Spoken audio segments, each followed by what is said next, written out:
आज की इस वीडियो में हम गहराई से समझने की कोशिश करेंगे कि इंट्रोवर्ट्स असल में किस तरह से क्रिएटिव आइसोलेशन यानी अकेलेपन को ताकत में बदलते हैं, क्यों वो लोगों से दूरी बनाए रखते हैं, उनके दिमाग के पैटर्न क्या होते हैं और किस तरह से ये पैटर्न उन्हें एक जीनियस बनाते हैं। और सारी डिटेल्स रिसर्च बेस्ड होगी और आखिर में बताऊंगा कि ऑब्जर्वेशन नाम की एक ताकत से ये लोग दुनिया में जीत कैसे जाते हैं। अकेलापन बहुत से लोगों को एक डर की तरह लगता है, लेकिन एक इंट्रोवर्ट के लिए ये सबसे बड़ी ताकत है। जब कोई इंसान भीड़ से दूर, शोर से अलग होता है तो बाहरी दुनिया से मिलने वाला डिस्ट्रैक्शन धीरे धीरे खत्म हो जाता है और तब शुरू होती है असली क्रिएटिविटी। यूनिवर्सिटी ऑफ वर्जीनिया की एक रिसर्च में पाया गया कि जब इंसान लगातार दूसरों के साथ रहता है तो उसका दिमाग सर्वाइवल मोड में रहता है। वो दूसरों की बातों, उनके भावनात्मक रिएक्शन और सोशल प्रेशर को प्रोसेस करने में इतना समय खर्च करता है कि उसे अपने अंदर की गहराई में जाने का मौका ही नहीं मिलता। लेकिन जब इंसान अकेला होता है तो उसका दिमाग डिफॉल्ट मोड नेटवर्क को सक्रिय कर देता है। यही वो न्यूरल सिस्टम है जो डे ड्रीमिंग, प्रॉब्लम सॉल्विंग और डीप क्रिएटिविटी को संभालता है। स्टैनफोर्ड यूनिवर्सिटी की एक स्टडी ने दिखाया कि अकेले चलना इंसान की क्रिएटिव सोच को 60% तक बढ़ा सकता है। यह बढ़ोतरी तब और भी ज्यादा होती है जब वो बिना किसी सोशल इंटरेक्शन के होता है। अकेलेपन का सबसे बड़ा फायदा है डिस्ट्रैक्शन का ना होना। जब आप किसी कैफे, पार्टी या मीटिंग में होते हैं तो आपका दिमाग चारों तरफ बिखरा रहता है। आप सोचते हैं कौन आपको देख रहा है, कौन क्या सोच रहा है या आगे क्या कहना है। लेकिन क्रिएटिव आइसोलेशन में ये सारी चिंताएं गायब हो जाती हैं। दिमाग पूरी तरह एक ही काम पर फोकस कर पाता है और यही फोकस गहरे लेवल की सोच को जन्म देता है। MIT यानी मैसाचुसेट्स इंस्टीट्यूट ऑफ टेक्नोलॉजी की एक रिसर्च में यह भी साबित हुआ कि जब इंसान अकेला होकर किसी टफ प्रॉब्लम पर काम करता है तो ग्रुप डिस्कशन की तुलना में उसका सॉल्यूशन क्वालिटी बेहतर और इनोवेटिव होता है। इसका कारण है कि ग्रुप में लोग अक्सर सोशल कन्फर्मेशन बायस में फंस जाते हैं, यानी दूसरों के विचारों के मुताबिक अपनी राय बदल लेते हैं। लेकिन इंट्रोवर्ट्स जब अकेले होते हैं तो उनका सोचना पूरी तरह ओरिजिनल और सेल्फ ड्रिवन होता है।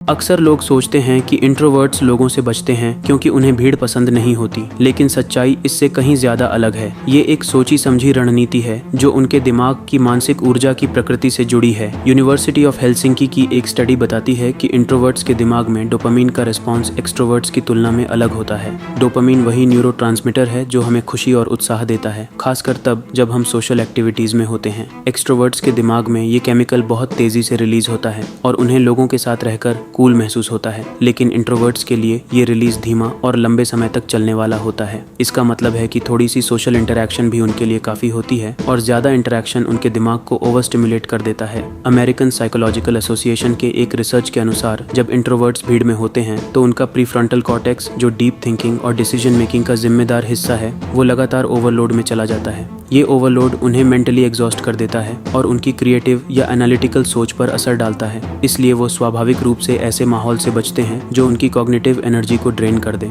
एक और दिलचस्प बात यह भी है कि यूनिवर्सिटी ऑफ कैलिफोर्निया की रिसर्च के मुताबिक इंट्रोवर्ट्स का पैरासिम्पैथेटिक नर्वस सिस्टम ज्यादा सक्रिय होता है। यही सिस्टम हमें आराम और शांति की अवस्था में रखता है। जब वो शांति टूटती है और लगातार सोशल स्टिमुलेशन मिलता है तो उनके शरीर और दिमाग दोनों को तनाव महसूस होता है। ये तनाव उन्हें न सिर्फ थका देता है बल्कि उनके मूड और प्रोडक्टिविटी को भी प्रभावित करता है। और तो और मीनिंगफुल कॉन्वर्सेशंस यानी गहरी, विचार प्रधान बातचीत इंट्रोवर्ट्स के लिए मेंटल सेटिस्फैक्शन का मुख्य सोर्स है। लेकिन सतही या रोजमर्रा की बातें उन्हें मानसिक रूप से खालीपन महसूस कराती हैं। इसलिए वो सिर्फ उन्हीं इंटरैक्शंस को चुनते हैं जिनमें वैल्यू और डेप्थ हो। इसके अलावा इंट्रोवर्ट्स के दिमाग में सेंसरी प्रोसेसिंग सेंसिटिविटी अधिक होती है। इसका मतलब है कि वो आवाज, चेहरे के भाव और शब्दों में बहुत छोटे बदलाव भी नोटिस कर लेते हैं। भीड़ और सोशल सिचुएशंस में इतनी सेंसरी इंफॉर्मेशन एक साथ आने से उनका नर्वस सिस्टम ओवरलोड हो जाता है। यही वजह है कि एक क्राउडेड पार्टी उनके लिए उतनी थकाने वाली हो सकती है जितनी किसी मैराथन में दौड़ना। ये भी सच है कि इंट्रोवर्ट्स को अपनी मेंटल रिचार्ज के लिए अकेलापन चाहिए।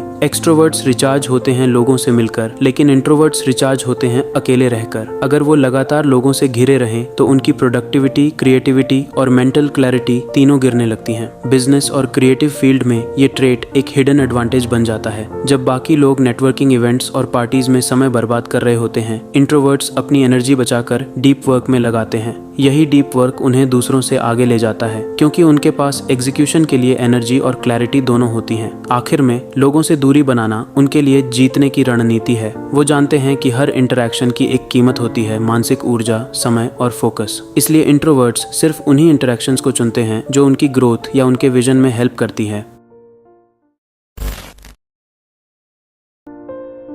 एक बात बार बार नजर आती है कि दुनिया के कई महान जीनियस जो अपने समय से आगे थे वो या तो इंट्रोवर्ट्स थे या उन्होंने इंट्रोवर्शन को अपनी सबसे बड़ी ताकत बना लिया था, जैसे Nikola Tesla, Albert Einstein, Elon Musk, Ratan Tata, Jeff Bezos, Mark Zuckerberg, Rabindranath Tagore, Swami Vivekananda. ये लोग भीड़ से दूर, लेकिन इनके दिमाग में ऐसे आइडियाज जन्म लेते जिन्होंने पूरी सभ्यता को बदल दिया। और जब मैंने इनके बारे में रिसर्च किया तो मुझे कुछ कॉमन पैटर्न्स दिखे जो सभी में मिलते हैं। Deep work blocks. ये लोग ज्यादा समय तक अनइंटरप्टेड होकर सिर्फ एक काम पर लगाते हैं। रिसर्च बताती है कि डीप वर्क 4 घंटे से ज्यादा करने पर भी इंट्रोवर्ट्स बर्नआउट महसूस नहीं करते, क्योंकि उनका दिमाग सिंगल टास्किंग में ट्रेनेड होता है। Selective social interaction. ये हर किसी से नहीं मिलते, क्योंकि selective networking higher success probability देता है।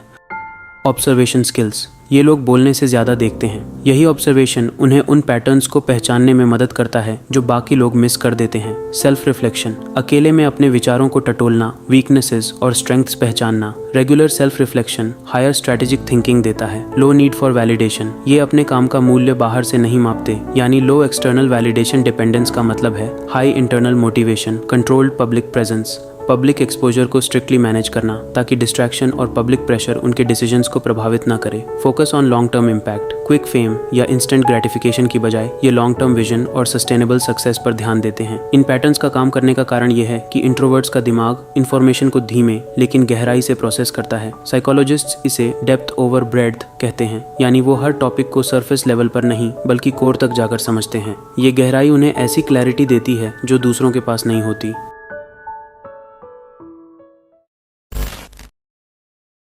आज का दौर शायद इतिहास का सबसे ज्यादा डिस्ट्रैक्शन वाला समय है। सोशल मीडिया, कांस्टेंट नोटिफिकेशंस, हर तरफ लोगों की राय, ये सब एक इंसान के दिमाग को कभी भी पूरी तरह शांत नहीं होने देते। इस माहौल में इंट्रोवर्ट्स के लिए अपनी ताकत को बनाए रखना और भी मुश्किल हो जाता है, क्योंकि उनकी सबसे बड़ी जरूरत है साइलेंस और मेंटल स्पेस। मॉडर्न इंट्रोवर्ट्स के सामने सबसे बड़ा चैलेंज है constant connectivity. WhatsApp groups, Instagram stories, LinkedIn updates. लोग हर वक्त एक दूसरे से कनेक्टेड हैं, और अगर आप किसी का मैसेज तुरंत रिप्लाई न करें तो आपको रूड या एंटी सोशल समझ लिया जाता है। हार्वर्ड बिजनेस रिव्यू की एक रिपोर्ट कहती है कि आज के डिजिटल एज में इंट्रोवर्ट्स को सोशल प्रेशर पहले से 3 गुना ज्यादा महसूस होता है, क्योंकि उनसे हर समय अवेलेबल रहने की उम्मीद की जाती है। लेकिन यही डिजिटल केओस इंट्रोवर्ट्स के लिए एक हिडन एडवांटेज भी लेकर आता है। जहां एक्सट्रोवर्ट्स इस एंडलेस इंटरैक्शन में एनर्जी खर्च कर रहे हैं, वहीं इंट्रोवर्ट्स जानबूझकर डिस्कनेक्ट होकर अपने क्रिएटिव या स्ट्रेटेजिक काम पर ध्यान दे सकते हैं। यही कारण है कि कई मॉडर्न इंट्रोवर्ट एंटरप्रेन्योर्स और क्रिएटर्स आज भी भीड़ में अलग खड़े हैं। इनके भीतर का जीनियस सिर्फ उनकी स्किल्स से नहीं बल्कि उनके माइंडसेट से आता है।